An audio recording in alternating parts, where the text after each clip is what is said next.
Me desperté o tomé conciencia de tener a una persona encima mío. Estaba en estado etílico y tenía una persona de mucho peso sobre mí. Veo a mi agresor.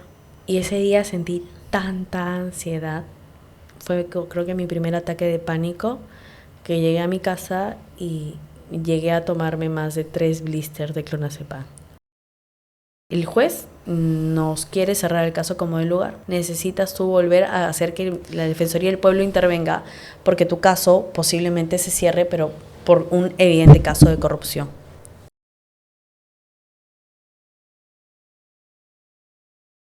Hola chicas, hola chicos, bienvenidas a Catarsis Podcast. Yo soy Kiara y hoy tenemos un episodio de una mujer realmente fuerte, luchadora y que creo que va a dejar un precedente para otras mujeres.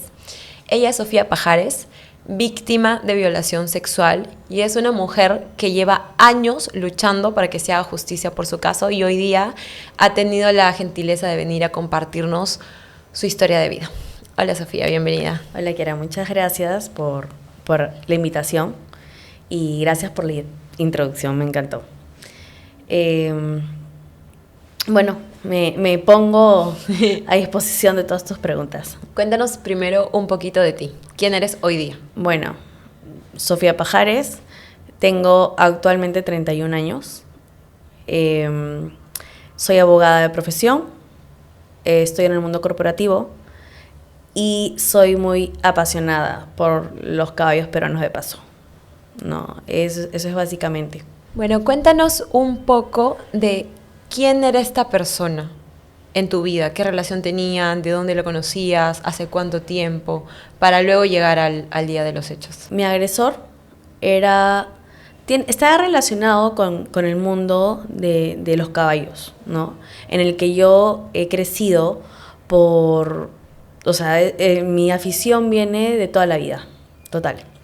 Entonces, esta persona era o es socio de la asociación que se encuentra en Trujillo, amigo de mi papá, de hecho por eso lo conocí, también amigo mío porque, bueno, yo ya hoy por hoy soy criadora de caballos peruanos de paso también como mi padre, sí. En ese momento yo lo conozco y una amistad, ¿no? De hola tío, es más, yo le decía tío, después me dijo no, dime Walter, porque ya yo también, todo el mundo en los caballos, digamos que son como una familia, sobre todo te hablo de, por ejemplo, la asociación a la que yo pertenezco, que soy socia, es la de Cajamarca, y todos somos tíos, sobrinos, ¿no? Y es familia, me han visto crecer. Entonces, dada esta persona la conozco ahí, y pasan los años, y yo me encontraba trabajando, estaba radicando, estábamos en plena pandemia, eso es importante recalcarlo, y yo trabajaba para una mina, yo trabajaba 28x14. O sea, entonces, 28 días en la mina y 14 descansando. Sí, esta persona me invita, me dijo, oye, cuando estés por Trujillo, avísame y vamos a ver mis caballos porque para que veas mis criaderos y demás. Y dije, bueno, no hay problema, es más, le dije, bueno, ya con mi papá, sí, Sofi, que no sé qué. Perfecto. Entonces, justo yo ya estaba por subir al campamento y tenía que hacerme una prueba COVID. Entonces, él me escribe, me dice, hola, y yo, Walter, ¿qué tal? La verdad es que no me acuerdo qué problema político había, estábamos en una crisis. Y me dice, oye, ¿qué vas a hacer hoy? Quedamos para un día. Y yo me fui a montar caballo con otra amiga a una playa, Las Delicias, en Trujillo. Entonces, ya no, le cancelé. Y él me vuelve a escribir al día siguiente, insistiéndome con la invitación. Entonces dije, bueno, ya, ¿por qué no? Me dijo, mira, es un ida y vuelta. Este lugar donde te iba a llevar él era cerca a Trujillo, pero no estaba... Sí, Virú está como a 45 minutos en camioneta. Y él tiene ahí su criadero. Tú en todo este tiempo que lo conocías, que son muchos años, como dices, ¿sentiste en algún momento que él te intentó coquetear? No. ¿O siempre fue un trato como uno más del club? Uno más del club, para nada. O sea, de verdad, para nada. Entonces tú decides aceptar la invitación. Sí, decido aceptar la invitación para ir. Me fue a recoger él a mi casa, porque era un ida y vuelta. Mira, tanto que yo recuerdo perfectamente que ese día había mandado a bañar a mis perros. Entonces dije, bueno, ellos los regresan a las 6, yo ya estoy aquí sobrado, porque eran como las 2. Dije, ya. Hemos estado en camino, compramos cerveza. Yo ya no tenía 18 años. Yo ya tenía 26, era una profesional. sabía yo cuáles son mis límites, tomar un par de cervezas, ¿no? Entre amigos nos regresábamos. Entonces cuando ese día estaban trabajando sus caballos, yo llego, estaba un chalán que yo conocía, un chalán es la persona que trabaja en los caballos, y él comienza a sacar sus caballos. Yo tengo videos, que la verdad es que en mi defensa se presentarán, supongo, en juicio, que se ve, ¿no? Que yo le hablaba, ay, Walter, mira, qué buen caballo, mira, yo tengo una yegua de esa línea, de la misma línea que tu yegua, ¿no? Entonces, en fin, comenzamos a tomar licor y tal vez hoy por hoy, que era yo te digo, ese fue mi error tal vez. Ser tan confiada de creer que esa persona tenía los mismos valores que yo, ¿no? Y tomar licor con él. Es algo que justo te dije antes de grabar, que quiero puntualizar. No debería estar mal tomarte unas cervezas con alguien. Sí. No debería. Y una mujer no debería andar con miedo de con quién me junto, en quién confío, con quién abro un vino. Pero en este mundo en el que vivimos y en nuestro país, sí hay que tener doble, triple cuidado. Lo que, ojo, no te hace ni responsable, ni culpable, ni de mucho nada. Menos. Sí. Mira, el día de los hechos, yo no sé en qué momento, pero ya no me encontraba con mis sentidos totalmente cuerdos, ¿no? Por decirlo así. Yo solamente recuerdo, sin dar mucho detalle, que me llamaban para mis perros, me llamaban también porque tenía que presentar unos documentos, asesoraba,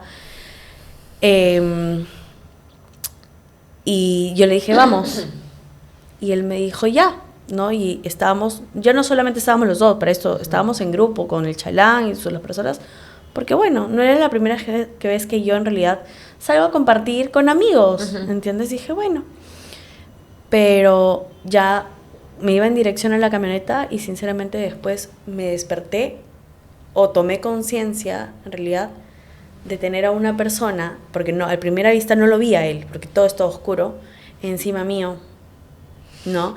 Y en eso yo sentía, y yo lo que haces es de poner, pero estaba en estado etílico, ¿ok? Y tenía una persona de mucho peso sobre mí.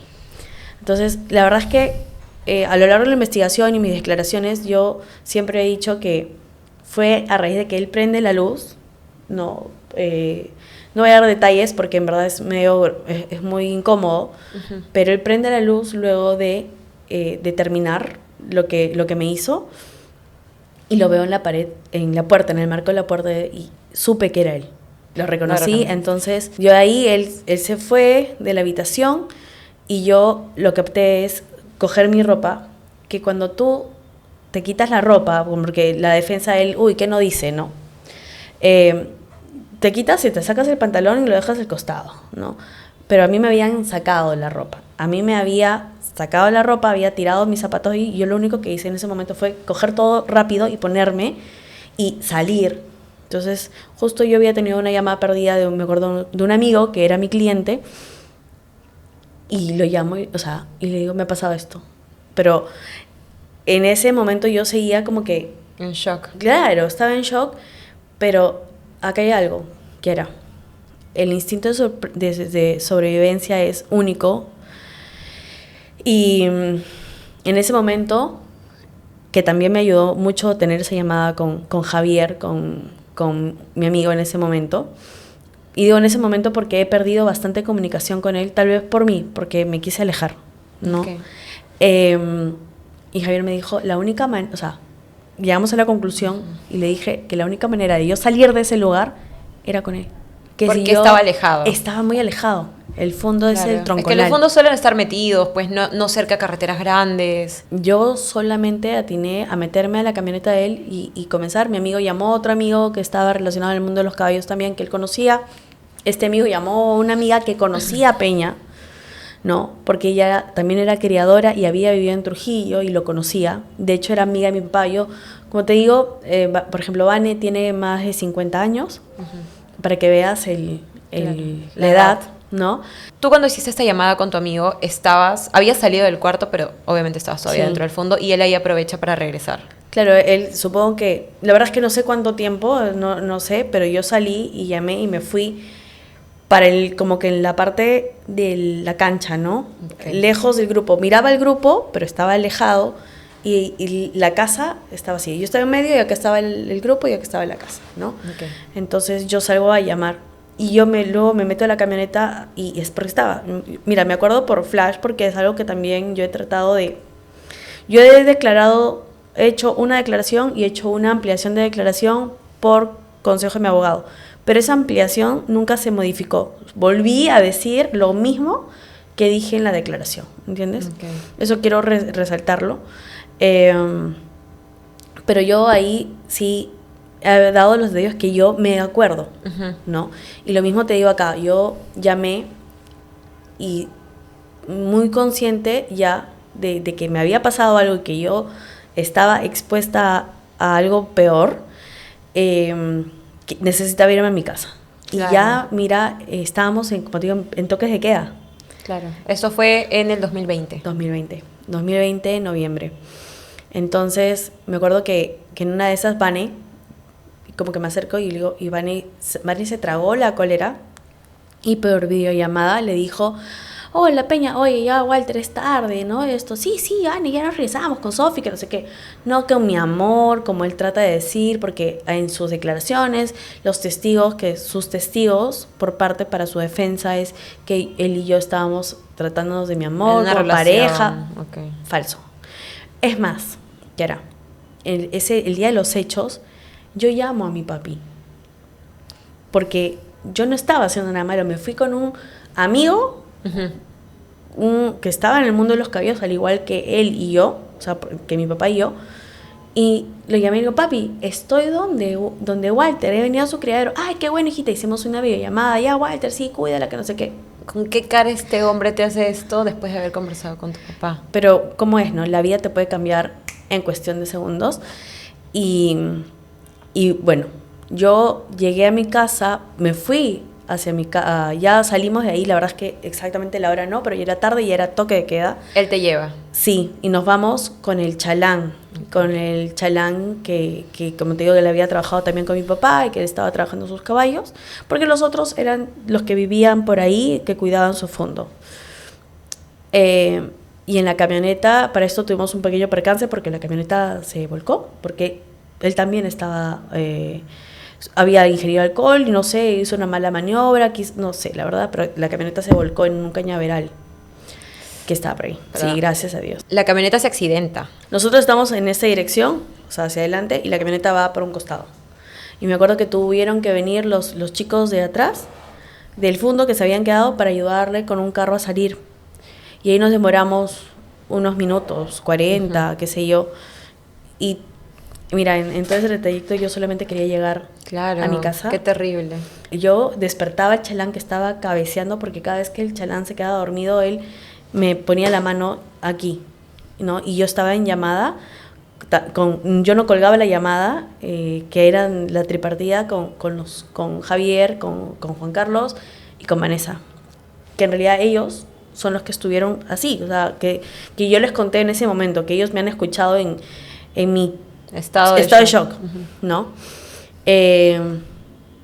Cuando hemos llegado, él no me va a dejar en mi casa porque él entra por la parte de atrás del golf, porque como te digo, había un retén por el toque de queda y él aceleró. Ahí nos hemos podido de verdad accidentar porque él aceleró para que no lo detengan, porque obviamente también estaba conduciendo bajo estado de ebriedad. Exacto. ¿No? Pero definitivamente él estaba más lúcido que yo. Claro, igual 1 o 2 cervezas ya sí. No está permitido, pues, ¿no? Llegamos, él llama a su asistente, que yo la conocía, pero ¿por qué la conocía? Porque esa chica había trabajado en la Asociación de Criadores de la Libertad y yo la conocía por eso, ¿no? Porque cuántas veces me iba a pagar las cuotas de mi papá y demás, la conocía por eso.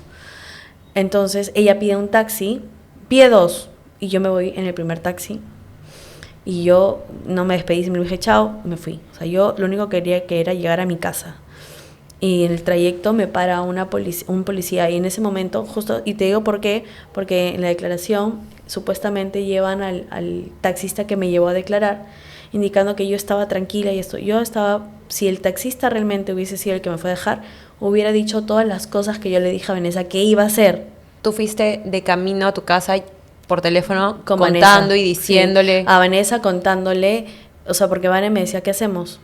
Y yo, mira, Kiara, yo soy abogada, sé cuánto demora el sistema en general con estos casos, sé cómo revictimizan a la víctima y son recontra indiferentes. Soy abogada y también soy una ciudadana consciente del sistema tan decadente que tenemos, ¿no? Entonces yo le dije a Vane, ya, o sea, no quiero, le dije, ya quiero pasar la página, ya yo veré más adelante, ¿no? Y me acuerdo que yo llegué, mi papá estaba durmiendo, llegué a bañarme, lo que primero que quería hacer era bañarme, y fue uno de estos amigos quien llama a mi papá porque me decía, cuéntale, y yo decía, no quiero, porque estaba esa lucha de qué me van a decir, ¿no? Uh-huh. También el miedo quizás, ¿no? A que ellos también van a sufrir. Mira, más que todo sí, pero ¿cómo crecemos, no? Porque eso es un chip que me ha costado cambiarlo, de que una misma se echa la culpa de las cosas. Entonces, tal vez yo crecí, mi papá no es malo, es una excelente persona, pero es un poco machista. Claro, o sea, el machismo en nuestro país está en todos lados. Sí. Y la generación de nuestros padres había mucho más que la generación de, por ejemplo, los hijos que estamos criando, ¿no? Como los más chiquitos. Ese era mi temor. Y mira, pasó. Porque mi amigo lo llama a mi papá a las 5:30 de la mañana. Y yo escucho, porque yo no había dormido nada. Me había quedado como que así, sentada, echada en mi cama. Y mi papá entra. Escucho que, ¿qué? ¿Qué ha pasado? Sí, ayer he estado, pero habiendo, ¿qué? Que no sé qué. Y papá entra a mi cuarto golpeando la puerta y me dice, ¿qué ha pasado? Que no sé qué. Y comenzó a gritar, él es militar en retiro. Y comenzó a gritar y yo me quedé así y me dijo, y lo primero que me dijo mi papá fue ¿cómo te ha pasado esto? ¿Por qué te expones? ¿Por qué te expusiste? Esto que... tú no puedes confiar en las personas, o sea, comenzó a hablarme así, y yo, me dijo, vamos a denunciar, y yo le dije, ¿para qué? Porque tú siendo mi padre, y me conoces, me sentí muy juzgada, me estás juzgando, imagínate los policías, uh-huh. ¿No? Dije, no, y yo me senté y dije, no, fue mi mamá, que en ese momento se encontraba de viaje, había viajado justo el día anterior, que me dijo, te vas a denunciar en este momento. Y fue mi socio que tras conversar conmigo, yo a Diego lo quiero mucho, me acompaña caminando. Yo vivo en mi casa, quedaba en Los Ángeles, que está, y justo la comisaría se había mudado, que estaba en el Omni, que eran como 8 o 10 cuadras, y todas esas 10 cuadras las más largas de mi vida. Porque me fui caminando con Diego a denunciar. Y ese día, es más, fuimos al centro de emergencia mujer y estaba cerrado. El centro de emergencia. Sí, y ahí comenzó mi odisea. Digamos que la decisión de contárselo a tus padres no fue tuya. No fue mía. Pero agradezco muchísimo a esa persona de hacerlo. Y aquí quisiera decir también que si uno escucha o sabe, a pesar de que, no sé, si algo así le pasó a tu amiga, que Dios no quiera y el mundo no quiera, pero son cosas que pasan, y esa persona no quiere decírselo, yo creo ahora que siempre es mejor contárselo a la familia, ¿no? Sí. Mi familia ha sido pieza fundamental para que yo esté en este momento sentada aquí contándote esto. ¿Te molestaste o te incomodaste en algún momento con la persona que decidió contárselo? No, la verdad es que no. Le agradezco muchísimo. Yo siento que, o sea, como te decía, comenzó mi odisea porque se vinieron un montón de cosas que jamás pensé pasar. Ir al médico legista, cero, ¿cómo te explico? Tacto para hablar las cosas, preguntar. Y también ahí hay algo que quiero cuestionar. Yo hice fuerza, ¿no? Y había pasado un día, pero no es que, te golpeé y eso, porque no podía, no, pero sí hice fuerza. Yo no me explico, porque debe haber un seguimiento, pero sí sale en la descripción que hay un la verdad es que no sé la terminología, pero un desgarro, ¿no? En el ano. Ujú. Y después, pero no noto moretones. Estamos hablando de menos de 24 horas después. Y yo, o sea, después de eso yo le decía, me duelen las piernas porque obviamente es como ver el hecho de hacer fuerza, hacer un ejercicio, ¿no? Para cerrar las piernas y esto me dolía, pero claro, eso no está en el acta y no sé cómo lo ponen, pero no soy yo un médico legista para saber si eso era válido o no, pero se supone que para eso me acompaña la policía mujer, que estaba más en su celular que en otra cosa. Ujú. Cuéntanos, para entender un poco mejor esto, ¿qué pasó cuando llegas a la comisaría? ¿Qué es lo primero que se hace? Y para que alguien, pues, si se anima a hacer la denuncia también, sepan qué hacer. ¿Qué se solicita? ¿Con quién se habla? Mira, yo me acuerdo mucho que Diego dijo, venimos a levantar una denuncia por abuso sexual. Y el policía me miró y me dijo, ¿y quién es? ¿Tú? Le dice Diego. Y le dije, no, yo estaba... Dijo, a ver qué pasó. A ver qué pasó. O sea, a ver, que yo le cuente, a ver si procedía o no mi denuncia. Yo lo sentí muy así. Ujú. Y le conté, me dijo, pero tú fuiste, ¿no? Y comenzó a decir, pero tú fuiste. Y tomaste. Entonces yo ya un poco más le cogía a Diego de la mano y decía, vámonos, porque le voy a pegar. Claro, te desaniman. Sí. Te intentan persuadir para que no hagas la denuncia, Sí. que no tiene nada de sentido. Y por último, me dijeron, ¿dónde fue? En Virú. Ah, no, es que tienes que irte para allá. Yo, ¿qué? No, cualquier comisaría me puede tomar esta declaración. Y ahí empezando desde ahí.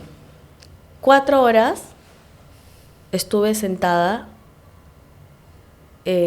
narrando los hechos para que él me escuchara y redactara. La verdad es que, por último, no te voy a negar que a lo largo de este camino he conocido a policías a uno, pero también como esa persona que me tomó la declaración, realmente mucho que decir, ¿no? Pero tienes que hacerlo, tienes que denunciar para que pongas la llave para abrir una puerta de todo lo que viene, pero sí o sí se tiene que denunciar. Luego de eso, también mira, pese a que hay policías de guardia, para que tenía que acompañarme una oficial mujer para no revictimizarme. Oye, me acaba de tomar una declaración, ¿no? De 4 horas. Y la oficial mujer y no había, creo que se habían ido a cenar o estaban patrullando. Y hasta que llegara, mira, yo salí de mi casa a las 5 para hacer la denuncia y habría llegado 2 de la mañana. Mientras que me llevaron al médico legista, me tenían que hacer una prueba toxicológica, pero ¿qué crees? No había quien la haga seguro. Sí. ¿Tú sentías dolor físico? Yo sé que emocional, definitivamente, ¿no? Pero Dolor físico, sí. Me dolía el cuerpo. de ¿no? la fuerza. De la fuerza. Y mira, yo como está en mi declaración, y eso es válido, yo lo he preguntado declarar, yo como podía, cerraba las piernas hacia adelante, así que adelante no fue mucho, por más que él intentara también, porque, no sé, pero fue más cuando me volteó y abusó de mí, yo volteada, Claro. ¿no? Eso, horrible. Para mí fue muy horrible. Y mira, yo tenía que subir a Mina a los días, o sea, yo fue un sábado a denunciar, si no me equivoco, y yo subí a Mina un martes, porque yo subí a Mina los martes. Y yo podía haber pedido una licencia, porque eso me dijo mi jefe, pero era tanto tal vez mi ego, que en ese momento, que dije, no, esto no me define, yo voy a seguir Voy a trabajando, continuar mi vida. porque yo soy fuerte, sigo, y no me va a afectar. Pero vaya que me afectó, Kiara, vaya. Yo te puedo decir que ahora conversando con mi psicólogo, que llevo años con él, esas pequeñas cosas que yo hacía, de no poder dormir, me pongo a bailar frente al espejo porque no podía dormir, pero necesitaba cansarme y estar sola en una ciudad, porque yo ni siquiera estaba en campamento, yo dormía en Huamachuco mismo, en un hotel. Y si me llamaban a las 4 de la mañana para ir a campamento, ir a una zona donde necesitaban ayuda legal de la mina, yo tenía que ir, pero no estaba ni siquiera con gente como para apoyarme, yo estaba sola, ¿no? Mis papás me acompañaron, para esa vez que subí me acompañaron porque querían ver cómo estaba, porque como te digo, había puesto un caparazón y yo no quería que me vean vulnerable, Claro. en mi cabeza. Además, desde que hiciste la denuncia hasta que volviste a Mina pasaron 2-3 días. Sí. Y en esos 2-3 días imagino que igual había muchas cosas que hacer, ¿no? Como lo que dices del médico legista. Pasar. Lo toxicológico entiendo que no te lo hicieron No, entonces. no me lo hicieron. Y no me iban a tomar en cuenta si yo me lo hacía En otro lugar. ¿Tú crees que te pusieron algo en las bebidas? La verdad es que no tengo pruebas. Ujú. Pero dada la información que nos han dado después de esta persona, tampoco me caben dudas, pero será siempre un... No va a quedar nunca una confirmación por por una falta grave, yo creo, de Sí. parte de Mira, este organismo, él ¿no? en su defensa justo cuelga una foto en la que se me ve, porque lo ha publicado, él bajo lo ha publicado y esto, se me ve en estado de ebriedad. Pero eso a la larga demuestra que yo no estaba en mi capacidad. No sé, quiso jugar una, pero le salió en contra. Sí, hasta ese momento que yo subí y todo lo que pasó, yo sentía que lo tenía bajo control. Uh-huh. Yo sentía que lo tenía. Y no quería hablar del tema, mis papás me hablaban, ¿estás bien? No, yo busqué hablar con una psicóloga, me acuerdo que se llama Cielo, le escribía y ella, pero yo tampoco me dejaba ayudar mucho, ¿ok? Mira, pasaron, eso fue en noviembre, llegó diciembre, algo que, no sé si, bueno, he conversado con otras víctimas de abuso, hombres y mujeres, ¿ok? Uh-huh. Que me han escrito a raíz de que he salido a prensa y me expuse mi caso en redes. Y hay muchas personas que no recurren, no piden ayuda por orgullo, por el ego, qué sé yo, y comienzan a autosabotearse. Y eso es lo que hice yo. Al principio me autosaboteaba y no me daba cuenta. Quizás no dejarte ayudar. Sí, no pedía ayuda. Y yo me sentía la más empoderada, la más tranquila, la que todo lo puede, pero no me daba cuenta que yo había hecho una barrera, un muro de cristal, que en cualquier momento alguien venía claro. Y chao. Y eso es lo que pasó a lo largo de los meses. Yo se me hizo insostenible, como te digo, me autosaboteaba y tuve que renunciar a mi trabajo, en el cual yo siento que tenía un gran futuro. Sí, una carrera dentro del rubro. Tuve que renunciar. Volví a la casa de mis papás. Después de ser súper independiente, volví a la casa de mis papás a vivir 24/7 con ellos. Pero hasta ese momento no tomaba medicamento. Uh-huh. ¿Ok? No quería ir. Hablaba con una que otra vez con una psicóloga, pero nada formal. Y después de casi un año, en un concurso de caballos, veo a mi agresor. Y ese día sentí tanta ansiedad. Fue creo que mi primer ataque de pánico, que llegué a mi casa y llegué a tomarme más de 3 blisters de clonazepam. Wow. Y ahí fue que comencé con mi acompañamiento psiquiátrico. O sea, me tuvieron que inducir el sueño, me desperté no sé después de cuánto y tomaba muchas pastillas. Tomar 3 blisters de clonazepam, yo creo que puede ser interpretado como un acto de suicidio. Sí, pero en ese momento... No sé si lo pensaste. No, pero lo único que yo quería era... Dormir, ¿entiendes? Para que pase. Y que pase rápido. Que pase porque no sabía lo que yo estaba sintiendo, ¿no? Si la ansiedad la había controlado en otros momentos porque me ponía a bailar o me ponía a leer o comencé a hacer macramé. Ya eso fue demasiado, sí, rebalsó. Eso fue mucho y no me di cuenta. Y ahí fue cuando mis papás realmente interfirieron y estuvieron ahí. Ahora, en este primer año, todo este año que ya había empezado un proceso, ¿te habían llamado, se habían comunicado? No sé si el Ministerio de la Mujer, alguien... Ya había empezado la investigación uh-huh. en Fiscalía, y había pasado con una psicóloga uh-huh. de Fiscalía. Había ido a hacer mi declaración y demás, como yo estaba en Huamachuco. Ahí fue una de las pocas veces que yo he pisado el CEM de Huamachuco, porque como yo no podía ir y abandonar mi puesto de trabajo, yo me fui a hacer mis pericias psicológicas virtuales en el CEM de Huamachuco. ¿Okay? Me brindaban las instalaciones para que las sean válidas. Fue el único momento que que fui ahí. Okay. Y pasaron las investigaciones. La verdad es que la psicóloga del Ministerio Público dejó mucho que decir. Sinceramente, ahí te das cuenta lo endeble que puede ser el sistema. Sí. Pero a esperas, porque todo tenía plazos y plazos muy largos, y peor que era en Virú. Claro. Entonces pasó eso.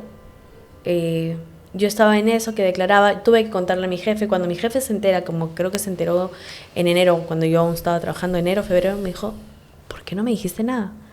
Y le dije, bueno, no, mejor, ¿qué tal resiliencia que tienes? Y la verdad es que no sé si eso en ese momento era resiliencia, porque creo que eso lo vengo a desarrollar después. Yo creo que era otra cosa, pero no era resiliencia, ¿no? Mucho apoyo por parte de mi jefe en ese momento, muy, muy empático. Qué bueno. Sí, y de mi grupo de trabajo. Pese a que el mundo minero es un mundo de hombres. Sí. ¿Ok? La verdad es que sentí mucho, mucho respaldo. Cuando yo salgo de ahí, como te digo, pasan los meses y tuve esa mala decisión, ese choque, no sé cómo llamarlo, y ahí dije hace un rato que mis papás comiencen a intervenir, fue porque yo en ese momento ya les permití intervenir en mi salud mental. Ese fue un punto de cambio, pues, un punto de inflexión. Toqué fondo. Lo bueno de tocar fondo es que de ahí tienes que surgir. Yo veo mis videos en ese momento y a veces, al estar medicada, uno suelta muy deliberadamente lo que se siente aquí. Y yo hablaba mucho, me grababa hablando. Y también desarrollé un vínculo con mi mamá, muchísimo. Pero con mi papá tal vez me alejé un poco, pese a que yo era súper unida a él.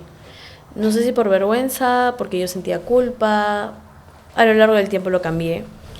Pero creo que eso lo conversé con una persona que había sufrido abuso, que ella prefirió dejarlo porque ya tenía hijos y no quería que esto, de alguna manera en su cabeza, que esto les afectara a los hijos del que irán.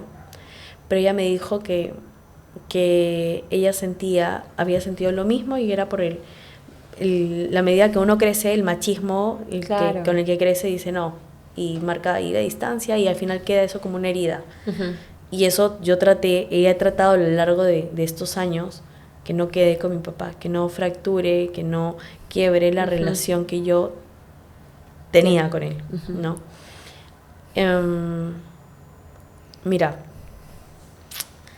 las víctimas de abuso sexual a veces solas no pueden sobrellevar las cosas o no saben ponerle nombre a sus sentimientos.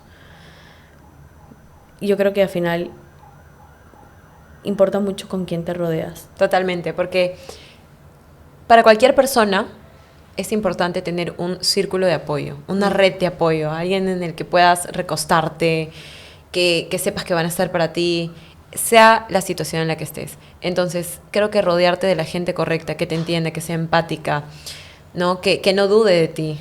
Porque también después de una denuncia como esta, hay muchas dudas, muchas suspicacias. Mira, más que dudas, porque yo sí, para mis amigos y bueno, hasta para las personas que me conocen y con las que he compartido, amigos ahora y demás, o sea, yo más que dudas, yo creo que ahí te das cuenta de la empatía o realmente la importancia que tiene una persona, que eres para una persona, ¿no? Porque yo nunca busqué en sí, créanme, no, pero sí, oye, yo no puedo ser indiferente con una denuncia como esa. Exacto. Y sobre todo, si ahora le pasa a alguien tan cercano, no como tú. Y yo ahí me di cuenta de quiénes no en mi vida. Y no es que, ay, no, qué mala persona, simplemente te das cuenta que son amigos de fiestas, de momentos, y no. Ahora, al estar en un círculo que compartían ambos, ¿se habló de esto? ¿Sabían estas personas? Mi caso se ha venido o sea, todos o amigos de mis papás, mis tíos, ¿no? Que se han venido a enterar cuando yo salí a medios. Cuando ya lo hiciste público. Sí, cuando ya lo hice público. ¿Y por qué tuve que salir a hacerlo público? Porque mi caso, descaradamente, se iba a archivar habiendo pruebas suficientes para que pase a una formalización en primera, no en fiscalía. ¿Qué tiene que pasar para que un caso llegue a juicio? Para que llegue a juicio pasa la investigación preparatoria, creo que se llama, que hace investigación preparatoria, se expone la fiscal. La fiscal es el que hace todo. Acá en realidad la responsabilidad de una denuncia se concrete y vaya a juicio es la manera en que la fiscal o el profesional a cargo acusa. Eso se llama acusación fiscal. ¿Ok? Si el fiscal no tiene interés de hacer su trabajo, el caso se va a archivar. Y eso es lo que pasó en mi caso. No tengo pruebas, pero tampoco tengo dudas de que el primer fiscal en mi caso fue comprado. Y pasa que, ¿cómo es, no? Cuando a mí me pasa esto, que yo tomo las pastillas y demás, mis papás, ya estaba la denuncia en curso, ya tenía abogado. Yo no quería saber nada del proceso. O sea, era algo que a mí me hablaban y brum, yo ya desvariada, sí, no. Pero pasa como año y medio, 2. Yo ya estaba como que mejor, medicada y todo. Yo comienzo a contar por redes sociales y esta amiga me dice, Sofía, hay una persona que quiere hablar contigo, ella es ex esposa de tu agresor. Y yo dije, ¿pero por qué? Me dice, quiere comunicarse contigo, ¿le doy tu número? Y dije, sí. Bueno, mira, en ese momento estaba dando para allá, han pasado tanto tiempo que no me acuerdo el nombre de la señora, pero ella se comunica conmigo. Ella, me acuerdo que vivía en Estados Unidos. Yo conozco a sus hijos, ¿no? Tiene 2 hijos como te digo, era amigo de mi papá, era criador, iba con su hijo, sobre todo, a montar caballo. Es más, nosotros tengo una foto en la que él sale y fue cuando vino el Papa a Perú. Y nosotros como caballistas nos pusimos afuera de la asociación de criadores y éramos un grupo, creo que de 40 personas que fuimos a esperar al Papa mientras pasaba para hacer una guardia cuando pasaba por la frente de la asociación, o sea, a ese nivel. Y yo conocía a su hijo, o sea, ¿no? Y ella me comenta que su hijo ella se estaba enterando que esta persona estaba denunciada por violación sexual porque había escuchado que decía que ese fiscal le salió caro. Wow. Pero que ya se va a archivar porque era el hijo de este hombre había escuchado. Sí, era menor de edad en ese momento, pero le había comentado a su mamá que su papá estaba denunciado por violación y que había pagado al fiscal. Wow. Pero ¿cómo puedes? Claro, ¿Cómo lo pruebas? Y él me dijo, y en verdad lo único que me dijo ella fue ten cuidado. Es una persona peligrosa, a mí me ha hecho esto y la verdad es que es el papá de mis hijos, sin embargo yo por eso me separé. Y no dudo que te haya hecho eso. Me dijo, Sofía, en verdad, suerte. Bueno, pero igual creo que está bien que te lo haya dicho porque así sabías qué es lo que estaba pasando, ¿no? O sea, ¿por qué no estaba pasando nada, mejor dicho? Sí, exacto. Ahí entendí todo y ahí dije, no, mis papás no pueden porque... A ver, este abogado que estaba en mi defensa era un amigo mío, promoción mía, pero yo sé que él hizo lo que pudo. Pero irse a Virú y estar ahí, presentó escritos, pero necesitaba yo hacer algo más. ¿Entiendes? Entonces, Dios me puso a personas correctas en el camino y llegué a medios. Mi primera aparición en prensa fue con Juliana Oxenford y en verdad me hicieron la entrevista, investigaron, porque ahí no es que te hagamos tú lo que tú dices, no, ellos investigaron, ellos lo llamaron para escuchar tu testimonio y demás, pero tras esa entrevista es que puse los ojos del mundo, por decirlo así, en mi caso. Claro. Entonces, mi caso ya estaba para archivarse. O sea, hay un expediente ahí que he dejado, que si tú ves, te das cuenta es un súper expediente. ¿Qué hubiera pasado, no? Si ya la fiscal, digamos, que fue sobornada, recibió un dinero... El fiscal fue hombre. Ok, el fiscal fue sobornado para archivar el caso, no pasó nada, y él iba a alegar que él no sentía que esto era un caso de violación. Sí, que no había pruebas, decía. Que no había pruebas. ¿Por qué? Te cuento, porque dentro de las pericias que me había hecho la psicóloga del Ministerio Público, en conclusión, rápida, porque el informe tampoco se entiende, pésima redacción también, indicaba que yo no mostraba secuelas de haber sido abusada sexualmente debido a que yo seguía trabajando y hacía mi vida tranquila. Que era una persona histriónica. Mira, hoy por hoy te vas a cualquier psicólogo o cualquier analista psicológico, por decirlo así, y todas las personas somos histriónicas, porque histriónicas tiene un significado como tal, ¿no? Pero que yo era histriónica y lo querían enfocar, era ella que lo quería enfocar como si yo estuviera siempre exagerando. Claro, como una enfermedad. Y planteó algo que yo era manipuladora. Eso hizo el peritaje psicológico. El peritaje psicológico al final. ¿Y el médico?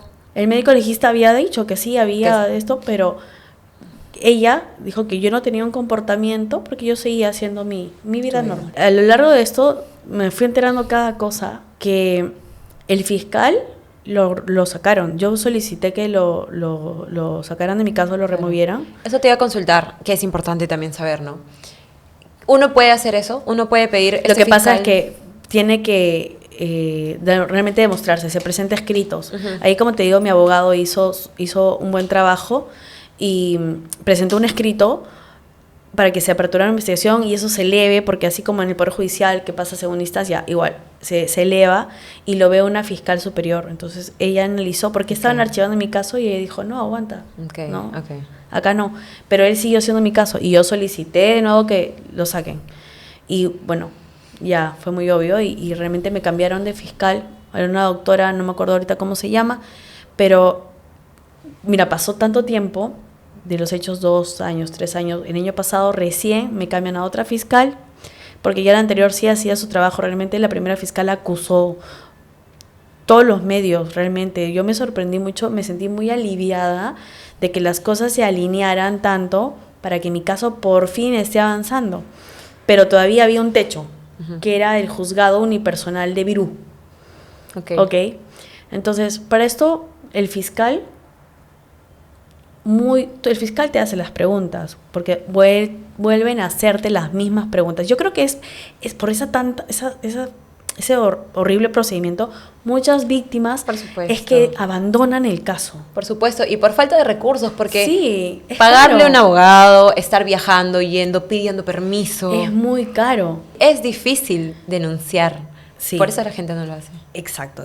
Todo eso conlleva a eso y por eso se abandonan los casos y se archivan. Y aparte porque quien tiene más plata es el que compra. ¿Entiendes? En muchas ocasiones sí. Ahora, es bueno porque también hay fiscales que hacen su trabajo, hay policías que hacen su trabajo, pero también hay muchos que no. Y no es para nadie un secreto que nuestro país es súper corrupto.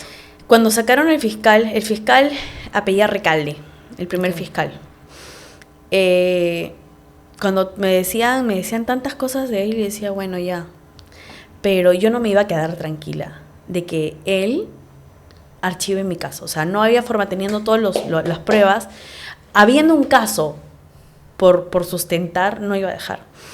Me cambiaron de fiscal, como te digo, hizo ahí, está la acusación, es un expediente muy bien sustentado, pero la defensa de mi agresor señalaba siempre de que no había pruebas. Y como ya había el fiscal archivado, que se declare consentida esa disposición fiscal y que ya, o sea, buscaban como de lugar a archivarse. Pero realmente yo ya había puesto los ojos de la prensa ahí, la Defensoría del Pueblo también había intervenido, estaba detrás de eso. Cuando pasa a juzgado, lo mismo, pero no sabes lo horrible que no fueron las audiencias. El juez permitía que el abogado de mi agresor prácticamente me insultara. Si yo hacía, por ejemplo, mi abogado me decía no entres, es más, mi psicólogo también me decía no te expongas, deja que tu defensa vaya, ¿no? Pero yo quería entrar porque yo quería escuchar, o sea, soy abogada y yo quería escuchar mi defensa, ¿no? Entonces yo tenía que escuchar mi defensa y yo veía que era como me decían a mí de la A hasta la Z. Me imagino, ¿no? Ya han salido inclusive abogados en televisión a hablar de mujeres violadas de una manera realmente repulsiva. Y el juez no decía nada. Mi abogado decía, señor juez, ¿cómo no? Claro. Pero el juez no decía nada. Pero yo un día prendo la cámara para escuchar, porque para que vean mi gesto de de cómo este abogado hablaba de mí, porque en sus, no son los alegatos, nunca lo pone por escrito, pero siempre tiraba una piedra indicando, ella le pidió plata antes de denunciarlo, es prácticamente insinuado que yo lo hacía porque no me pagó, ¿no? Y yo lo quedaba mirando como que... Y el juez a mí me llamaba la atención por hacer un gesto, y a él no le decía nada por decir tantas cosas de mí, eso no es defensa. Y muchas veces yo hasta me he cuestionado cómo pueden haber abogados así, o sea, cómo pueden haber, o sea, eso no es tener ética, va contra el código de ética de cualquier colegio de abogados a nivel nacional, pero así defendía. Porque no tenía argumento sólido, me iba y me atacaba. Yo después de cada audiencia terminaba mal. Yo tomo medicamentos, en esos momentos yo tomaba más dosis, hoy por hoy yo me he obligado a poner todo de mi parte para que esas dosis se reduzcan, pero sigo tomando. Yo quiero que en algún momento me den de alta, pero bueno, es un proceso. Claro. Pero terminaba muy mal, muy mal. Claro, te alteraban. Sí, obvio, pero me ayudó mucho el poder en un momento abrirme y a través de lo que yo pasaba, poder ayudar a otras personas, como te digo, hombres y mujeres. Decidiste contarlo en redes. Sí, decidí contarlo en redes. Ahora, este caso avanzó gracias a que saliste en prensa y a que empezaste a difundirlo en redes también, pero ¿cómo llegas a esa decisión? Porque de por sí es difícil contárselo a personas cercanas y exponerse a nivel nacional. Me parece que está muy bien, ¿no? Porque tú puedes inspirar a otras mujeres a hacerlo, pero como una decisión personal me parece que es bien difícil. Sí, es muy difícil, pero sinceramente mira, él... Hoy por hoy, si se van a poner a buscar mi caso, van a ver que él sale hablando y los comentarios, ¿no? Dicen, pagando. Yo no pagué ni un solo sol para yo salir a prensa. Jamás. Pero, aunque fuera. Estás contando pero tu verdad. A lo que voy, exacto. Yo siempre he ido con mis expedientes. Mi expediente está impreso por ambas caras, ¿ok? Wow. Pero los primeros que tenía eran impresos en una sola cara. Era el doble. Y yo me iba a dejar, ¿te interesa mi caso? Mira, y esto, investiga. Y fue así. ¿Y por qué? Porque yo como abogada me di cuenta que mi caso se iba a archivar si es que yo no hacía bulla. Esa es la palabra, hacer bulla. Yo conozco y sé casos que hay personas que se ponen afuera del Palacio de Justicia, de la Corte de Justicia, con sus carteles haciendo bulla hasta que... Sí, por supuesto. Porque si no, no. ¿Entiendes? Entonces yo hice eso. Dije, acá me expongo. No tiene que exponerse. Sí, y no sabes la cantidad de personas que conozco que me han escrito y wow, yo digo, ala, qué lindo que piensen así de mí, pero también la cantidad de personas que me dicen, Sofía, en verdad, qué horrible leer esto que te pasa, pero ¿sabes qué, amiga? Yo prefiero dejarte de seguir porque en verdad me duele que esté pasando esto. O gente también que solamente me comenta porque le está pasando lo mismo y realmente digo, bueno, lo que me está pasando es una manera de poder hacerles ver que mira, me está pasando eso a mí y si yo lo puedo, tú también puedes. Claro, y también uno siempre va a querer hablar a alguien que entienda su idioma. Al final, la empatía tiene un punto, ¿no? Sí. Siempre la única persona que te va a poder entender realmente es alguien que ha pasado por lo mismo y creo que eso es lo que hace la gente que te busca para hablar. Sí. Yo, a ver, al principio, la primera vez que tras salir del programa de Juliana, yo recibí tantos mensajes, pero yo estaba tan abrumada aún, claro.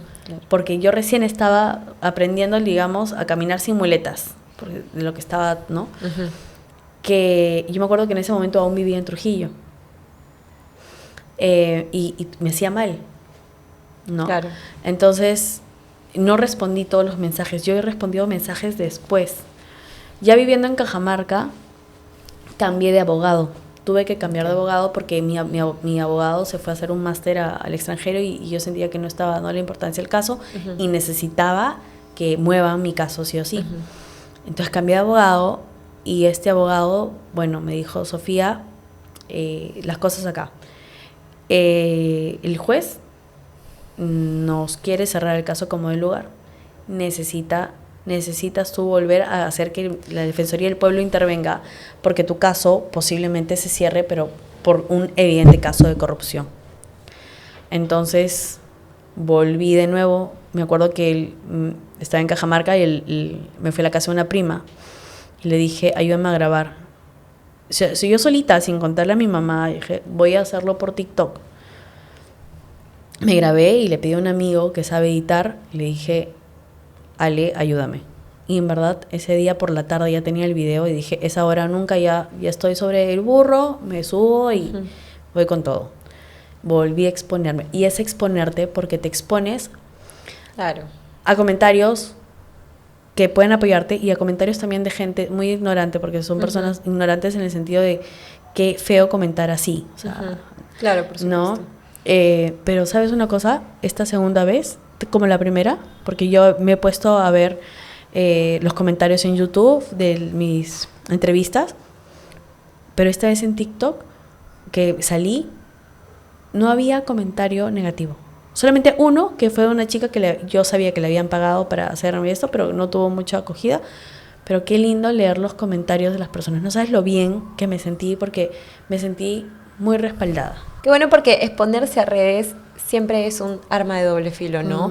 Por un lado, sí vas a encontrar identificación y gente que te apoya, pero por otro lado, gente que te critica. Y así como los policías o ciertas personas machistas, luego les das un celular y pueden comentar, pero sandeces realmente. Sí. Y pasa muchísimo. Entonces, qué bien que has tenido la fuerza de publicar un video como el que publicaste. El de TikTok, sí. Yo dije, ya, no voy a hacer nada, pero eso movilizó el caso. Los de Defensoría del Pueblo me llamaron más rápido que inmediatamente. Sí. Pero el CEN solamente me llamó y a preguntarme, me acuerdo, ¿y por qué? Es que tengo. Me dijo, ¿tienes asistencia legal? Claro que tengo, yo estoy en mitad del proceso, ¿cómo no voy a tener? Ustedes me dijeron que me iban a poner un abogado, pero no me voy a quedar Y además esperando. los abogados del SEM son un saludo a la bandera. Sí, lógico. ¿Puedes creer que yo llegué a tener más de 10 terapias al mes psicológicas? Y mis terapias son pagadas particularmente y a mí me da vergüenza. Mis papás nunca me dijeron, no podemos. Pero, oye... La salud mental también es cara. Es cara. Los medicamentos son muy caros. Sí. Y yo quería que, bueno, tomar también, ¿no? Tener un asesor psicológico, un psicólogo por el SEM, pero nunca. Y hay casos en los que niños inclusive, ¿no? O madres o familiares de víctimas de feminicidio o las mismas víctimas de violación tienen citas una vez al mes y eso. No. Y medicamentos no hay tampoco disponibles. Entonces, realmente el centro de emergencia no sirve. Yo creo que no, es una pérdida de es un presupuesto. programa, sí. Es un programa que, ¿en qué será ese presupuesto? Porque yo nunca he escuchado en todas las invitadas que han venido algo bueno del SEM. No. Nunca. No hay, sinceramente.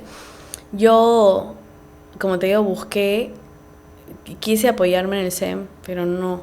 Si me quedaba esperando, era como quedarme esperando que el fiscal haga su trabajo en primera instancia. Hoy por hoy, la fiscal a cargo de mi caso es una fiscal A1, con muy buena trayectoria. Estoy muy tranquila porque defendió mi caso muy bien. Y así me cambian de fiscal, yo ya estoy en Trujillo, o sea, ya mi caso está en Trujillo, donde sería muy evidente si hay un acto de corrupción en mi caso. Pero no puedo bajar la guardia.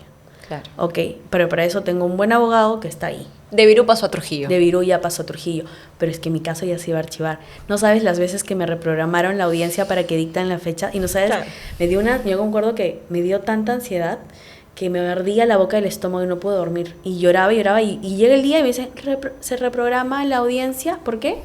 Porque por cualquier cosa segura, porque le dolía la pestaña. Sí, el abogado no se conectó, sí. Porque ya no pasaron o sea, no te pases, era muy evidente que estaban alargando, pero yo no quitaba el dedo del renglón. Le saqué, o sea, el juez que tenía en mi caso, me fui hasta no me acuerdo ahorita, mira, así como hay la ODAM para los jueces, ya en fiscalía también le saqué, al juez en el ODAM le saqué su historial. Y bueno, también tenía antecedentes, dije, bueno, si es que yo sospecho que al fiscal hicieron, tampoco dudo que al juez. Sí. Y yo salí a hablar y bueno, el juez hasta me quiso como que, este caso se ha hecho muy mediático y para que no, o sea, es que, discúlpenme. Eso no debe alterar para nada. Eso no puede alterar para nada. Yo no estoy diciendo, simplemente estoy diciendo que hagan bien su trabajo. Porque yo, en todo momento, lo que he buscado a lo largo de mi proceso es un juicio justo. Es lo único. Yo cuando he salido a los medios, Kiara, yo no he ido a hablar de los detalles, no. Yo he ido a hablar sobre la falta de celeridad en el caso y la falta de... no sé qué palabra utilizar, pero la inconsistencia que ha habido a lo largo de mi proceso para querer archivarlo sin motivo, para querer alargar los plazos. Gracias a Dios nunca denegaron una prueba o algo, pero simplemente a veces sentía que el fiscal en su momento no lo tomaba en cuenta y que el juez no estaba valorando lo que decía la propia fiscal en su momento en la acusación, ¿no? Ahora, también para tomar las declaraciones, mi psiquiatra y mi psicólogo hasta la fecha no han declarado porque falta de organización del juzgado. Supongo que van a declarar en la audiencia, que es en julio, pero yo estoy pidiendo una reparación porque estoy en mi derecho. Por supuesto. Pero ¿qué es lo que alega ahora? Hay un video circulando del abogado de mi agresor que solamente se enfoca en que yo estoy pidiendo una reparación de un monto de, si no me equivoco, creo 300,000 soles, y que yo lo estoy haciendo por la plata. Yo los invito igual a sacar la cuenta, ¿no? De cuánto cuesta pagarle a un abogado, pagarle citas psicológicas tan seguido que es... Ojalá todo el mundo pudiera tener los recursos económicos para hacerlo, pero no es así. Y se van a dar cuenta, y sin contar de los medicamentos y los años seguramente que vas a seguir yendo al psicólogo por este hecho en concreto, 300,000 soles terminarían siendo nada. Mis papás han cubierto todo, absolutamente todo. Gracias a ellos no perdí nunca me vi limitada a nada, ¿no? Yo recién comencé a salir nuevamente cuando estuve en Cajamarca. O sea, cuando regresé, cuando fui a vivir a Cajamarca, comencé a salir. Y eso también, él sacó un video que está por redes. Y pensamiento total, no. Miren, ella está saliendo, ella está con sus amigos, ella está bien, ella está mintiendo, ¿no? Claro, porque una mujer después de ser violada nunca más puede ir a una fiesta. Sí. No tiene sentido. Tiene que estar tirada llorando en su cama. Claro, porque si no, no es real. Entonces, ¿cuál es su versión? Quisiera saber. Es que tiene varias. Porque ahora último, en los videos que he visto, la verdad es que los videos no los he visto completos. Él también está subiendo videos a redes. Últimamente sí, pero la verdad es que esos videos que ha subido, por ejemplo, me va a ayudar mucho en el tema de la reparación civil para el daño moral que me está haciendo, ¿ok? Porque está mal informando. Una cosa es salir a redes y exponer cosas concretas, pero él está leyendo resoluciones que ya las anularon prácticamente porque no tenía sustento. Sacaron al fiscal, claro, ¿no? Y está mal informando. Muestra fracciones de la declaración, por ejemplo, del perito, y que convienen. Entonces ya la verdad es que no puedo esperar más. Mira, él tiene, posterior a eso, una denuncia de su pareja. Se divorció de la señora, no me acuerdo ahorita su nombre, linda ella. La mamá de sus hijos. Sí, pero tiene otra pareja. Y con ella creo que ahora tiene 3 hijos, o 2, no me acuerdo. La cuestión es que ella lo denuncia un año después que yo, y gracias a Dios, ella describe todos los hechos en esa denuncia. Wow, es un texto así. Y se demuestra ahí el carácter agresivo que él tiene, y que él en un medio probatorio del proceso pone una pericia de un psicólogo que contrata, y lo que ponen como una persona honorable. Pero un psicólogo al que le paga. Sí, yo tengo todo eso, pero ahora último que él ha subido los videos, él sale que yo lo hago por plata. El abogado insinúa que yo declaro que él me decía, cuando estuvo abusando de mí, que me decía, mi amor, ¿te gusta esto? Que no sé qué. Y el abogado, en su lógica, es que me decía eso porque éramos pareja.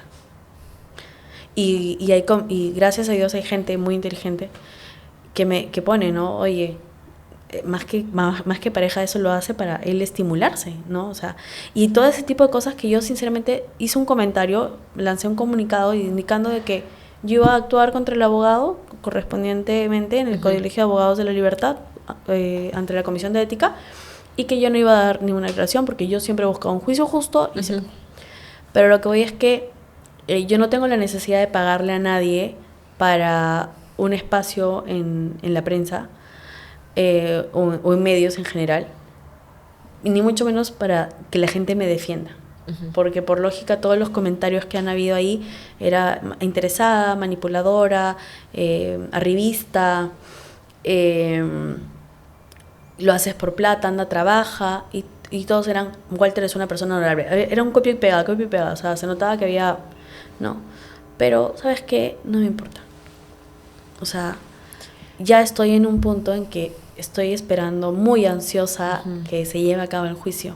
¿Cuándo te dieron fecha para este juicio? Mira, el año pasado la audiencia fue como que en agosto y me acuerdo muy bien que me la reprogramaron para darme y como yo estaba detrás con todos los medios, mi abogado había salido en Sol TV indicando las incongruencias del caso y demás, de los plazos, ¿no? Porque siempre fue a los medios, nunca fue a la investigación como tal, porque como te digo, en ese momento nosotros respetábamos mucho en que un proceso de violación por ambas partes debe haber mucha prudencia.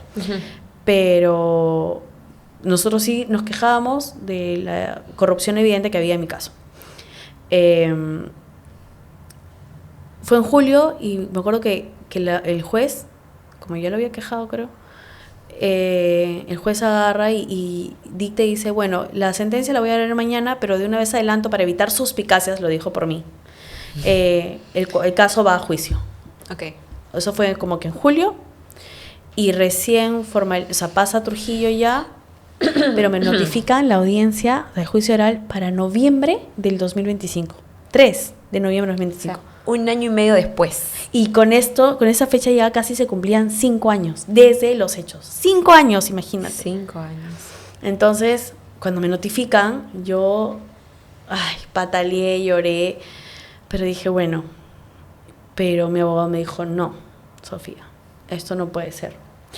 Busquemos qué hacemos. Entonces, la verdad es que fui tomando conciencia y dije, si yo dejo pasar mucho tiempo, o una de dos, o puede él hacer algo ahí en Trujillo y yo no estoy, o va a ser más de lo mismo, lo van a reprogramar, porque pasa, no, es que pasó esto, se murió fulanita y ya, no, que feriado, no, que la agenda, no, que se saturó. Y así pasan años. Y pasa que en diciembre, casi diciembre, noviembre, el año pasado, yo ya estaba viviendo acá en Lima, pero yo lo mantenía con mucha reserva por miedo. En la casa de mi abuelita, la mamá de mi mami, vive en Trujillo. Es la única que vive ahí. A mí me da mucha pena porque yo no puedo ir a verla.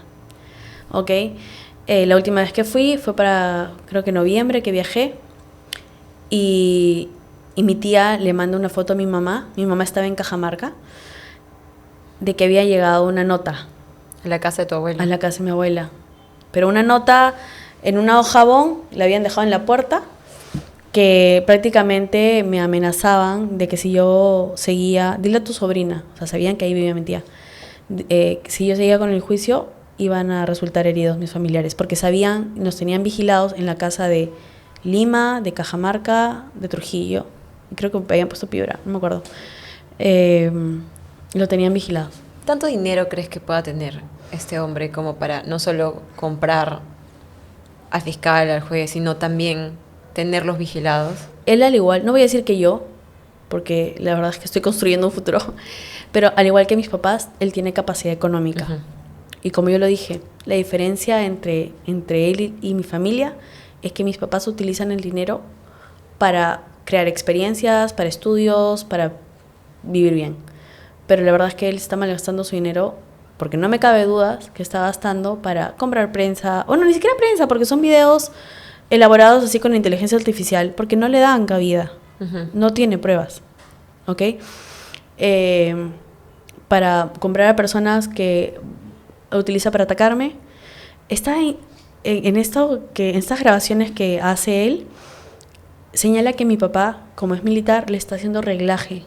Oye, mi papá es un hombre de 69 años, creo, vive su vida tranquilo. Él me dijo, bueno, yo pago un abogado para que él se encargue, yo vivo tranquilo, no me complico, hijita, sigue tu vida. Mi papá lo que más ha querido en este tiempo es que yo siga con mi vida y hacia adelante. Él me dice, esto no te define, mi amor. Tú sigue y vuelve a ser como tú eres luz, sigue, ¿no? En el video, no sé si lo has visto, pero él expone una grabación que le grabó a mi papá. Él lo llama, creo que cuando se entera que lo denuncié, y mi papá en el video le dice, te has metido con la familia equivocada. Yo soy un militar en retiro, mi apellido, y bueno, mi papá le dice, soy masón, ¿no? Como diciéndole, soy una persona fuerte, y no, o sea, esto no va a quedar aquí. Claro. Y él lo está utilizando como insinuando que yo estoy comprando gente. Que lo estás amenazando, ¿no? Ay, sí. Podría interpretarse de otra manera, sí, pero también creo que es un padre dolido sí, y desesperado por lógico. justicia. Y él le dijo, ¿no? O sea, ¿cuántas por personas? ¿Quién no haría lo que sea por su hija? Lógico. Y él insinuó, mi papá le dice, ¿cuántas personas? Si tú eras mi amigo, o sea, creo que algo así, el mensaje es como que no, hay un límite, ¿no? Entonces, en fin, esos yo creo que ya son manotazos de abogado. Sí. Entonces, ¿el juicio para cuándo es? Como hice bulla nuevamente porque me dio una entrevista, me dio un espacio para una entrevista a Nicolás Lucar, a raíz, es que tuve que levantar la voz, Kiara, porque ya no era a mí. Mi tía me pidió por favor que dejara el proceso porque tenían miedo. Obviamente que le llegue con la situación de Trujillo. Claro. Con todo lo que está pasando, de que sales a la calle, ay no, la querían asaltar y la matan. Mi tía me dijo, por favor, o sea, mis tíos, los hermanos de mi mamá decían, mi mamá. Obviamente mi tío me dijo, no, Sofía, tranquila, mi tío también es de la FAP, pero mi tía sí estaba muy asustada porque ella vive ahí con sus hijos. Claro. Y mis hermanos se asustaron, mis hermanos ya tienen hijos. Mis hermanos se asustaron por sus hijos porque ponían las casas de Lima. Claro, estaban amenazados. Yo en ese momento me sentía, o sea, de lo que venía tranquila, me vine abajo porque... Es la preocupación. Y le hablé a un amigo, le dije, mira, me está pasando esto, y me dijo, a ver, Sofía, déjame ver. Y Nicolás Lucar me dio la mano para exponer el caso porque le interesó, se dio cuenta que había un caso, vio mi expediente y salí de entrevista. Y a raíz de eso, nuevamente la Defensoría del Pueblo, yo hasta la fecha recién tengo garantías por la subprefectura de acá de Lima, pero yo no tengo garantías, medidas de protección por el juzgado. Nunca me las dieron. ¿Quién te las otorga entonces? Me tenía que dar, tramitar el fiscalía por el juzgado, pero no me las dieron. ¿Qué involucran estas garantías? Pero en realidad es un saludo a la bandera. Sí. Una más. Una más. Es un saludo a la bandera, pero digamos es contra él. Por ejemplo, no podría acercarse a mí de 300 metros, ¿no? Y demás. Pero no los tengo. Porque no hubo, como te digo, desde un inicio de mi proceso no hubo un correcto desarrollo. Claro. Yo tuve que salir y al hacer bulla, Defensoría, como te digo, yo estoy muy agradecida con la Defensoría del Pueblo porque realmente ellos sí me respaldaron y mandaron creo una carta, no sé cómo hicieron la gestión, pero fue también por ellos que me adelantaron la fecha en el Poder Judicial. Yo iba a presentar un documento, una carta con todo lo que había, la denuncia de extorsión y todo, que ahorita está en investigación. Justamente me acaban de notificar para irme a Trujillo a declarar, pero yo no puedo ir. Mi psiquiatra me ha dicho que mientras evite Trujillo, mejor. Y aparte por seguridad, ¿no? Y bueno, salí y a raíz de eso me adelantaron la audiencia para julio. Exactamente la fecha no me acuerdo qué es, creo que es por 20. Faltan unos 3 meses. Sí. Me alegra que tengan una fecha más cercana, igual siento que es bastante lejana, ¿no? Sí. A la audiencia, o sea, es un año después. ¿Tú tienes miedo hoy día de volver a Trujillo? Sí, yo no puedo ir. Yo soy trujillana de nacimiento. Viví ahí los últimos 13 años de mi vida, pero salí corriendo por miedo. Una vez, que fue la última ya, que fue que mi psiquiatra dijo ya, o sea, si ustedes tienen la posibilidad económica de salir ya de Trujillo, salgan. Fue que me lo encontré, yo salía de la clínica con mi mamá, justo me vieron que pasar por un psiquiatra que tenía ahí, y él estaba entrando, y yo me quedé ahí y comencé a gritar. Y yo no me acuerdo, pero es mi mamá que comencé a gritar, y mi papá no podía recogerme porque estaba lejos con la camioneta y yo me desenfrené. Entonces, a mi mamá dijo, ok, ella ya no puede estar acá. Entonces tuve que salir. Me he alejado indirectamente de personas, amigos, o sea, yo ya no les escribo, me escriben, oye, estás perdida, pero es que todo lo relacionado con Trujillo a mí me repele. ¿Ok? Me da pena. Claro, claro, es tu ciudad. Sí. Tienes un diagnóstico de estrés postraumático. Sí. Mi diagnóstico actual sigue siendo trastorno de estrés postraumático y depresión mayor. Pero tomo menos medicamentos de los que tomaba antes. Tengo una relación amor-odio con mi psiquiatra porque en verdad detesto tomar pastillas.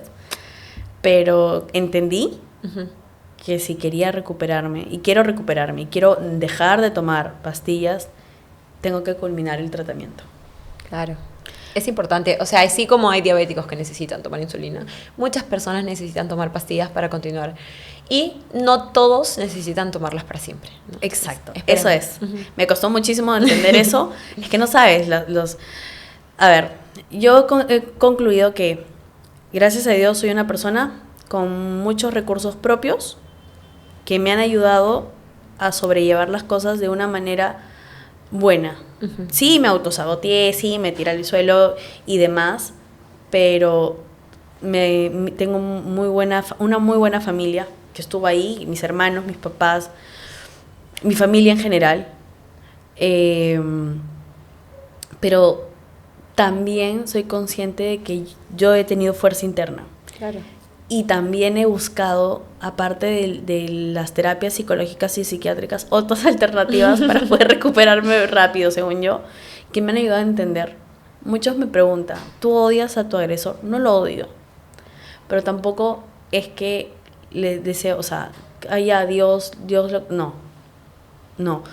Para mí es una persona que merece ser procesada ante la ley. Nada de que, como me dijeron en su momento, Dios lo va a castigar, hay una justicia divina. No. Mientras que esté en mis manos, yo voy a luchar para que mi caso no quede impune. Porque en mi caso hay pruebas. Y mi caso es un ejemplo de muchos que existen en la actualidad. Por supuesto, creo que tu caso es un claro ejemplo de cómo nuestra sociedad y nuestro gobierno, nuestras instituciones que deberían velar por nuestra seguridad y por la justicia, están realmente podridas. Sí. No todos, pero creo que el sistema sí lo está. Y ese es un grave problema, ¿no? Ahora, yo de verdad te felicito por luchar tanto y por tener la fuerza y la valentía para empezar, de levantarte todos los días después de que te pasa algo así, pero de salir en medios, de hablar con personas, de contestar mensajes. Creo también que esto llegará eventualmente a hacer justicia porque tú vas a luchar por ella. Pero también esto me hace pensar en todas las personas que no tienen los recursos económicos para poder denunciar, para seguir el tiempo. Hay mucha gente que no puede parar de trabajar porque, de nuevo, prima el instinto de supervivencia. Tienes que comer, tienes hijos que alimentar. Entonces, mucha gente no puede llegar a término estos procesos y renuncian. Muchísimas personas renuncian. Ojalá que esto mejore en nuestra sociedad. Siempre lo espero, lo deseo. Creo que es algo que todas las buenas personas, ¿no?, quisiéramos. Pero también invitaría a la gente a denunciar. Sí. Así sea difícil, porque lo es. Te ponen largas, tienes que ir, te revictimizan. Y no solo la policía, ¿no?, sino inclusive los médicos, de ahí los fiscales, los jueces y mucha gente alrededor. Esa reparación a la que estoy pidiendo, mis papás no quieren ni un solo sol, ¿ok? Porque yo antes decía, bueno, devolveré mis papás lo que han gastado y con eso yo veo qué hago, dono a asociaciones o demás. Pero mis papás desde siempre me han dicho, no, o sea, me escucharon decir eso y me dijeron, no queremos nada de ese dinero, ¿ok? Si es que te dan algo, en lo que te den, porque también a veces te dan nada de lo que pides, yo quiero donar todo eso para una organización que trabaje en casos similares a los míos. Sobre todo, invertir en asesoría jurídica, acompañamiento legal gratuito, o sea, brindarles eso, pero un acompañamiento real. Claro. Y también psicológico. Hay una elevada en la tasa de suicidios que tenemos en el Perú, 1 de cada 10 es por víctimas o sea, de violación. Wow. ¿Ok? Y no estamos hablando de violación infantil, sino ya personas mayores. Y yo sueño con eso, tal vez en algún momento, tal vez si tengo la fuerza mental y emocional, me gustaría yo crear mi ONG y a base de lo que me den, poder ayudar. Me encantaría, me encanta ayudar a las personas, me encanta escucharlas, pero también soy muy consciente que es un desgaste emocional. Claro. Porque aún me afecta lo mío, ¿no? Yo sueño con el día de que me deje de afectar.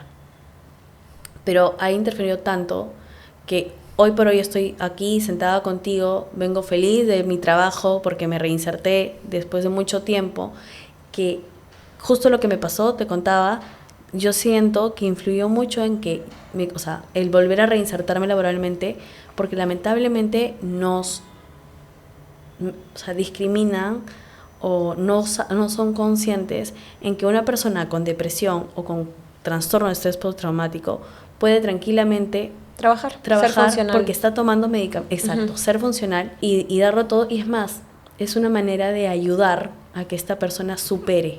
Cuando intentaste reinsertarte en el mundo laboral, ¿crees que al googlear tu nombre afectó que vieran tus declaraciones sobre la violación que sufriste? Sí.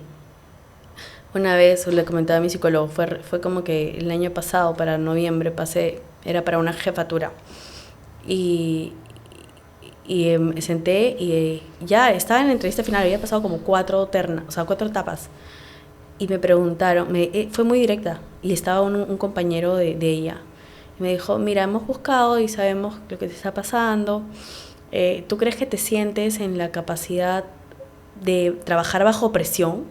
¿Cuántos medicamentos tomas? ¿Eso no te deja mal? O sea, discúlpame, no. 1, no era la manera.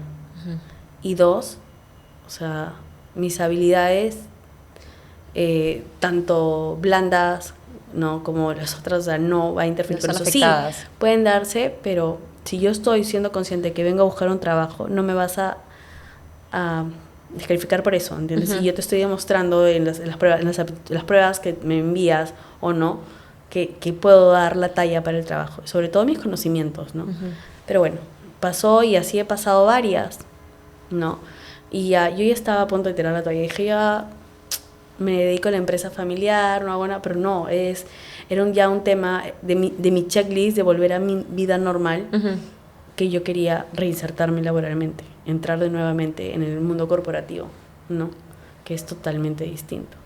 Sí, lamentablemente la información también se usa de manera negativa, ¿no? Yo creo que no deberían juzgar a las personas, porque personas con depresión, ansiedad y un montón de diagnósticos psiquiátricos son totalmente funcionales, bien medicados, ¿no? Y siguiendo sus tratamientos, y yo creo que eso es una clara discriminación. Sí, pero eso también es por la falta de, empatía, conocimiento, sí, ignorancia, pero se da. Ahora, sí es mucho también por ignorancia, pero yo creo que justificarse en la ignorancia hoy día que estamos tan conectados y personas que tienen claramente estudios para poder elegir a otras personas, ¿no? que seguramente son profesionales, deberían sí, saberlo. Definitivamente. Yo siento ahora que todo se está alineando. Sigo, ahorita que tengo que ir a declarar y que tengo que volver, yo sé, por ejemplo, mi abogado me ha pedido que le envíe ya todo porque tiene que sustentar la parte de actor civil, que no sé mucho, pero es por el tema de la reparación. Y yo tengo que sentarme, porque mi papá y mi mamá no lo van a hacer, ya son personas no mayores, no tan mayores, pero son ya, yo quiero que ellos estén tranquilos, porque quiero que ellos me vean bien, quiero que ellos me vean consciente y que yo he vuelto a tomar las riendas, claro, que ellos en algún momento me ayudaron a sostener, ¿ok? Pero desgasta, ¿no? Sigo esperando y creo que voy a tenerle fe aún al Centro de Emergencia Mujer que se comunique conmigo para buscar ayuda, para ayudar, o sea, ¿sabes qué? Terapia psicológica, porque ahora ya no tengo 10, pero tengo 4 sesiones al mes, que igual es un costo. Claro. ¿No? pero también es que deberían haber más canales, o ya, si el Centro de Emergencia Mujer no les funciona, oye, Ministerio de la Mujer, por favor, o sea, mira cuántos casos en el Perú va en lo que va del año que tiene que ver con esto, similares, y no hacen nada, Kiara.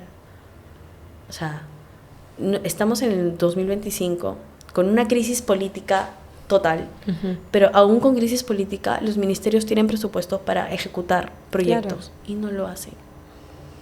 No, la Defensoría del Pueblo de Trujillo sí me ayudó, pero mi caso también fue escuchado o fue puesto en conocimiento porque levanté la voz, y las personas que no, ¿cuántos casos de abuso sexual hay que están esperando que siquiera se formalice la acusación, o sea, que se acuse? ¿Cuántos hay? Sí, realmente es muy duro lo que has tenido que pasar. Yo te agradezco mucho que estés aquí contando tu historia. Te pediría que des unas palabras para las mujeres que han pasado por lo mismo y que han dudado si denunciar o no. Primero que nada, decirles que no están solas, y que no es un cliché el decir no están solas, es que realmente no saben, y que ellas pueden buscar en cualquier persona un apoyo. Tal vez el Estado nos tenga un poco abandonadas, pero hay organizaciones y movimientos que he podido conocer a través de esta lucha que brindan apoyo. Personas, por ejemplo, yo abogada, y si tú necesitas una asesoría o acompañamiento legal, mira, si yo no puedo ser especialista, como profesional tengo las herramientas para llevar el caso hasta el final y o derivarte con alguien que sé que se va a involucrar y va a ser empático y va a ser consciente de que la vocación es esa, defender y ayudar. No te rindas, sigue adelante, porque si tú no callas, esa persona va a hacer daño a otra y se va a hacer un círculo vicioso que no va a acabar. Y aquí hay que levantar la voz para que ese círculo vicioso se rompa y no haya más víctimas, ¿no? Eso es básicamente todo, y eres fuerte, nunca dudes de ti. Claro, hay que denunciar para que esto no siga pasando. Y nuestro sistema de justicia debería respaldarnos, porque imagínate una mujer que va a denunciar, como tú, como tantas, y que siente que hacen todo lo posible para que se calle. Sí. Intentan callarnos, han intentado callar por años de años y lo siguen haciendo, pero creo que, y espero que esta generación de mujeres, gracias a la información, pues, ¿no? Y a las redes sociales muchas veces, que ayudan a exponer estos casos, pues no nos sigan silenciando. Sí, hay muchos canales, hay muchos grupos. Después de lo que me pasó he sido más consciente y realmente me di cuenta que ese tema de no es que seas feminista o no. Lo único que tú tienes que hacer es ser consciente y nunca denigrar a otra mujer solamente a tu juicio. Tienes que escuchar. Es lo que yo considero. Yo quiero que haya un mundo mejor. Yo no tengo hijos, no sé si los tendré en algún momento, pero quiero que mis sobrinas vivan tranquilas y no les pase y no estén expuestas a este tipo de cosas. Y que si en algún momento tienen que atravesar una situación igual, ya sea por ellas mismas o por alguien cercano, sepan que tienen que hablar y sepan que tienen que ser fuertes porque nadie las puede callar. Yo creo que todos somos partícipes hoy de construir un mundo mejor. Como dices, de repente no para nuestros hijos, pero para nuestros sobrinos o niños que van a venir.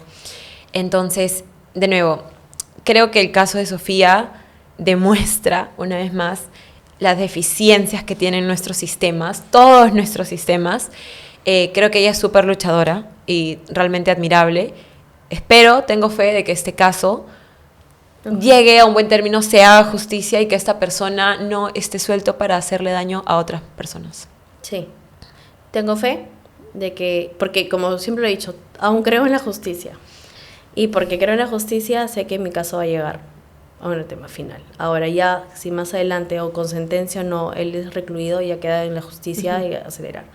Pero que mi caso sea ejemplo, que al final, así sea largo el periodo, hay una sentencia. Esperemos. Yo creo que sí. Sí. ¿Cómo estás en redes sociales? Estoy como, Sofía Pajares.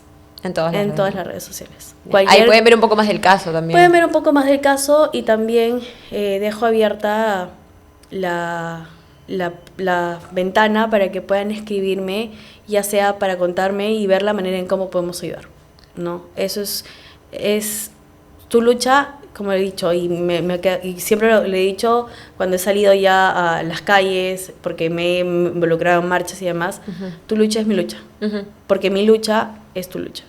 Entonces, yo quiero que todas tengan voz, y si no puedes gritar muy fuerte, yo te ayudo a gritar. Y si algo que también dijiste hace un ratito es esto del feminismo, ¿no? Al final, sí, creo que las mujeres hemos sido más vulnerables a lo largo de la historia, pero no se trata de mujeres contra hombres, eso nunca va a ser. Siempre es gente buena contra gente mala, y hay mucha gente mala, independientemente de si sean hombres o mujeres.